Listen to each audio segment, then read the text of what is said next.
ನೀವು ಇದೇನು ನೋಡ್ತಿದ್ದೀರಾ ರೋಡು, ಇದು ಯಾವುದು ಲೋಕಲ್ ರೋಡ್ ಅಲ್ಲ. ತುಮಕೂರು ಟೋಲಿಂದ ಕೇವಲ 1 ಕಿಲೋಮೀಟರ್ ದೂರದಲ್ಲಿರುವ ಈ ರೋಡ್ ಗತಿ ನೋಡಿ. ನ್ಯಾಷನಲ್ ಹೈವೇ ಆ್ಯಕ್ಚುಲಿ ಇದು NH4 ತುಮಕೂರು ಬೆಂಗಳೂರು ದಿನ NH4 ರೋಡ್ ಗತಿ ನೋಡಿ ಎಷ್ಟು ಕೆಡ್ದಾಗಿದೆ. ಈ ವರ್ಟಿಕಲ್ ಲೈನ್ ನೋಡ್ತಿದ್ರಲ್ಲ, ಇದು ಕೆರೆದಿರೋದು ರೋಡ್ನ. ಏನು ಕೆರೆದಿದ್ದಾರಂತೆ, ರೋಡ್ ರಿಪೇರಿಗಂತ ಕೆರೆದಿರ್ತಾರೆ. ಕೆರೆದಿ ತಿಂಗಳಾನ್ಗಟ್ಟೆ ಬಿಟ್ಬಿಡ್ತಾರೆ ಹಂಗೆ.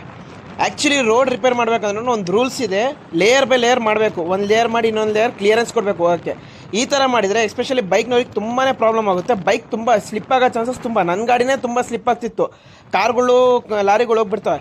ಡೈಲಿ ತುಮಕೂರು ಬೆಂಗಳೂರಿಗೆ ಬೈಕಲ್ಲಿ ಅಡ್ಡಾಡೋರು ತುಂಬ ಜನ ಇದ್ದಾರೆ. ಎಸ್ಪೆಷಲಿ ದಾಬಸ್ಪೇಟೆ ಇಂಡಸ್ಟ್ರಿಯಲ್ ಏರಿಯಾ ಇದೆ, ತುಮಕೂರಿಂದ ಅಡ್ಡಾಡೋರು ಜಾಸ್ತಿ. ಅಂಥ ರೋಡಲ್ಲಿ ಈ ಥರ ಸ್ಲಿಪ್ಪರಿ ರೋಡ್ ಇದ್ದರೆ ಇದಕ್ಕೆ ಯಾರನ್ನ ಹೆಚ್ಚು ಕಡಿಮೆ ಆದರೆ ಯಾರು ಜವಾಬ್ದಾರರು? ತುಮಕೂರು ಬೆಂಗಳೂರು ಹೈವೇ ಅಂತೂ ಈ 4 ವರ್ಷದಿಂದ ನೋಡ್ತಾ ಇದ್ದೀನಿ, ವರ್ಸ್ಟೇ ಇದೆ, ರಿಪೇರೇ ಆಗ್ತಿಲ್ಲ ಸರಿಯಾಗಿ. ಆ ಟೋಲ್ ಕಟ್ಟರ್ಗೆ ಇದೊಂದೇ ಅಲ್ಲ, ಈ ಎಲ್ಲೋ ಲೈನ್ಸ್ ನೋಡ್ತಿರಲ್ಲ, ಇದೊಂದು ಫೆಸಿಲಿಟಿ ಕೊಡ್ತಾರೆ ಟೋಲ್ನವರು ನೋಡಿ. ಇದ್ರಾಗೆ ಆ್ಯಂಬುಲೆನ್ಸ್ ಏನೋ ಹೋದ್ರೆ ಸತ್ತಿರೋ ಹೆಣ ಕೂಡ ಎತ್ತಿ ಕುತ್ಕೊಳ್ಬೇಕು. ಆ ರೇಂಜಿಗೆ ಬಾಡಿ ಗಾಡಿ ಎಲ್ಲ ಶೇಕ್ ಆಗ್ತವೆ, ಒಳಗಿರೋವೆಲ್ಲ ಗಳಗಳ ಅನ್ಬೇಕು. ಅಲ್ಲಿ ನೋಡಿ ಗಾಡಿಗಳಲ್ಲಿ ಆ ಮಳೆನೂ ಚುಚ್ಕೊಂಡಿದೆ. ಈ ಥರ ಸಿಚುವೇಶನ್ ಇದೆ, ಟೋಲ್ ಕಟ್ಟು ಹಿಂಗಿದೆ ನೋಡಿ.